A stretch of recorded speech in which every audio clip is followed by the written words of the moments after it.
जिलों में जाति आधारित गणना पूरी, एससी के फैसले पर आज सुप्रीम कोर्ट में सुनवाई। जाति आधारित गणना के नोडल विभाग के रूप में काम कर रहे सामान्य प्रशासन विभाग को सभी जिलों से जाति आधारित गणना का काम पूरा कर लिए जाने की रिपोर्ट मिल गई है।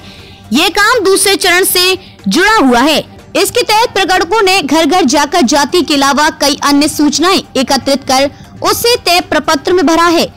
पटना जाति आधारित गणना के नोडल विभाग के रूप में काम कर रहे सामान्य प्रशासन विभाग को सभी जिलों से जाति आधारित गणना का काम पूरा कर लिए जाने की रिपोर्ट मिल गई है। ये काम दूसरे चरण से जुड़ा हुआ है। इसके तहत प्रगणकों ने घर घर जाकर जाति के अलावा कई अन्य सूचनाएं एकत्रित कर उसे तय प्रपत्र में भरा है। सामान्य प्रशासन विभाग के संबंधित अधिकारी ने बताया कि जिस समय हाई कोर्ट से जाति आधारित गणना के काम पर अस्थायी रूप से रोक लगाई गई थी, उसी समय लगभग 80% काम पूरा हो चुका था। कई जिलों में तो ये आंकड़ा 80% से अधिक था। स्थानीय स्तर पर अधिकारियों ने मॉनिटरिंग के साथ शेष काम को तीव्रता से पूरा कराया। जो लोग अस्थायी रूप से बिहार के बाहर के राज्यों में रह रहे, उनकी भी गणना कराई गई है। यह संबंधित परिवारों की सूचना के आधार पर हुआ है।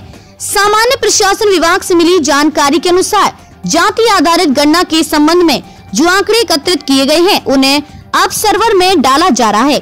इस काम में तेजी के निर्देश दिए गए हैं। स्थानीय प्रशासन के स्तर पर लगातार ये काम होना है। इसके बाद आंकड़े को फिल्टर किए जाने का काम होना है।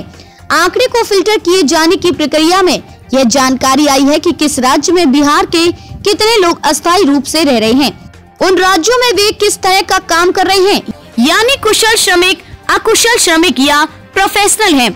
आज सुप्रीम कोर्ट में सुनवाई। बिहार में जाति आधारित गणना की वैधता को बरकरार रखने के पटना हाई कोर्ट के फैसले को चुनौती देने संबंधित याचिका पर सुप्रीम कोर्ट सोमवार को सुनवाई करेगा।